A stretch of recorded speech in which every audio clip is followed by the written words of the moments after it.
4월 21일 금요일 뉴스송아의 온라인 큐티를 시작하겠습니다. 오늘 큐티 본문은 스가랴 9장 1절부터 8절까지 말씀이고요. 제가 오늘 읽은 말씀은 1절, 2절 말씀입니다. 여호와의 말씀이 하드락 땅에 내리며 다메섹에 머물리니 사람들과 이스라엘 모든 지파의 눈이 여호와를 우러러 봄이니라. 그 접경한 하맛에도 임하겠고 두로와 시돈에도 임하리니 그들이 매우 지혜로움이니라. 아멘. 오늘 여러분들과 함께 나에게는 하나님의 말씀이 불편합니다. 나에게는 하나님의 말씀이 불편합니다. 라는 제목으로 큐티를 나누도록 하겠습니다. 샬롬, 오늘도 말씀으로 시작하신 여러분 주님의 이름으로 축복합니다.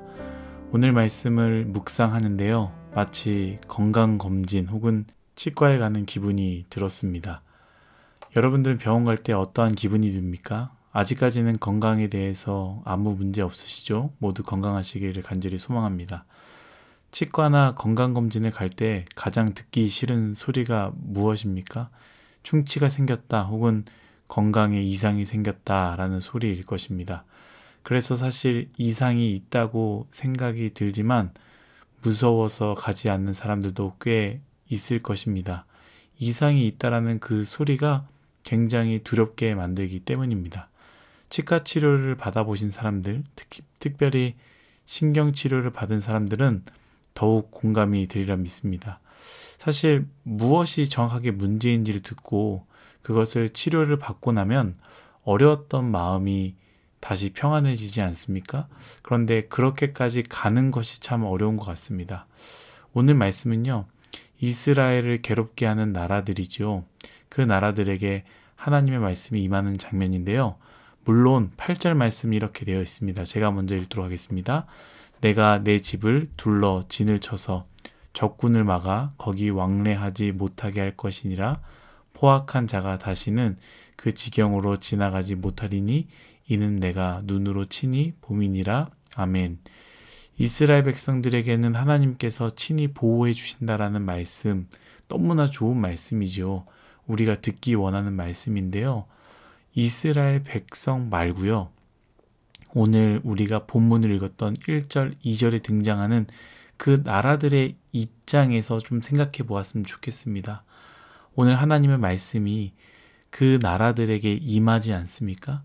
그 나라들에게 임한 말씀은 도대체 어떤 말씀이고 그 말씀의 임재가 그들에게는 어떻게 다가왔을까요? 사실 이스라엘 백성들의 입장에서는요. 하나님의 말씀, 그들을 향한 하나님의 말씀은 속 시원한 말씀, 심판의 말씀이었지만 그들의 입장, 그 이스라엘을 괴롭혔던 그 옆에 있는 나라들의 입장에서는 하나님의 말씀이 어떻게 들려왔겠습니까? 굉장히 불편한 말씀이었을 것입니다. 왜냐하면 그들은요, 하나님이 없이 늘 마음대로 살아간 나라들이기 때문입니다. 하나님의 뜻이 아니라 자신들의 기쁨과 욕심과 탐욕을 위해서 살아간 나라들입니다. 하나님께서 주신 선물들을 가지고 자신들의 배만 부르게 하고요. 그것을 이용하여 약한 나라들을 더 괴롭게 한 나라들 아니겠습니까? 그런데 하나님께서 그들에게 직접 말씀하신다라는 것은 무엇이냐? 잘못된 것을 바로잡겠다라는 것이며 무너진 것을 그리고 썩어버린 것을 새롭게 잘라내어 고치시고 회복시키시겠다라는 의미가 아니겠습니까? 여러분 잘 들으십시오. 하나님의 뜻대로 살지 않는 인생은요, 반드시 하나님의 말씀이 불편함으로 다가옵니다. 제가 오늘 큐티의 제목과 같이 하나님의 뜻대로 살지 않는 인생은 하나님의 말씀이 불편함으로 다가온다라는 것이죠. 치과 의사 선생님이 충치가 많습니다. 신경치료를 해야 합니다. 라는 소리를 하는 것, 그 소리를 듣는 것, 이것과 비교도 할 수 없지만 만약 비교해 본다면 그러한 불편함, 아주 듣기 싫은 소리일 것입니다. 내가 몇 개가 썩었는지를 듣게 되고 치료를 받아야 된다. 받지 않으면 더 아프고 더 큰 문제가 생길 거라는 이야기를 들을 때에 치료의 과정이 떠올라 고통스럽고 피하고 싶다라는 생각이 들 것입니다. 사랑하는 뉴스송아 여러분, 여러분들은 어떠하십니까? 하나님의 말씀이 불편하십니까? 하나님의 은혜로 살려고 하는 사람들은 하나님의 개입이 은혜이고 기쁨이 될 수 있지만 늘 내 마음대로 살아가는 사람들은요, 하나님께서 내 인생에 개입하는 것 자체가 불편함으로 찾아옵니다. 왜입니까? 내 습관을 바꿔야 하고 내 욕심과 탐욕을 버리기 싫으나 버려야 하기 때문입니다. 그 과정은 얼마나 힘들고 얼마나 고통스러운지 아마 우리는 다 알 것입니다. 그런데 여러분, 하나님의 말씀은 늘 살리는 말씀 아니겠습니까? 하나님을 따르지 않는 사람들에게는 듣기 싫은 말씀, 고통스러운 말씀, 곧 심판의 말씀처럼 들려오겠지만 그것 자체가 살리는 말씀이다라는 것이죠. 저는 오늘 이 말씀이 참 은혜가 되는 것이 무엇이냐?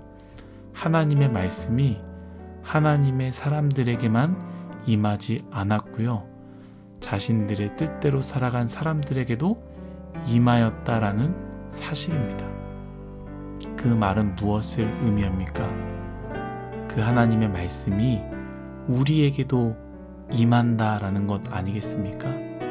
불편하지만, 힘들지만, 어렵고 고통스러운 말씀이지만 결국 이 말씀은 우리를 살리고자 하시는 말씀일 것입니다. 여러분, 나를 불편하게 하는 하나님의 말씀 붙잡읍시다. 치료가 필요하다라고 하시면 고통스럽지만 치료해야 되는 것처럼, 그리고 치료하면 다시 건강해질 수 있는 것처럼 하나님의 말씀을 듣고 하나님의 말씀대로 우리의 인생을, 우리의 삶을 치료했으면 좋겠습니다. 죄의 습관을 잘라버리고 죄의 기쁨을 떨쳐버리고 죄의 욕심을 버려버립시다. 오늘도 나를 불편하게 하시는 그 말씀을 붙잡고 말씀으로 나의 삶을 바라보고 치료하는 그러한 하루가 되시기를 예수님의 이름으로 축복합니다. 기도하겠습니다. 하나님, 우리의 마음대로 살아가는 나의 인생 내버려 두지 마시고, 비록 하나님의 말씀이 불편하지만 나의 인생에 찾아와 주시고 개입하여 주시고 인도하여 주시기를 간절히 소망합니다. 그리하여 나의 인생 치유받고 새롭게 회복될 수 있도록 은혜 내려 주옵소서. 감사하며 예수님의 이름으로 기도드렸습니다. 아멘.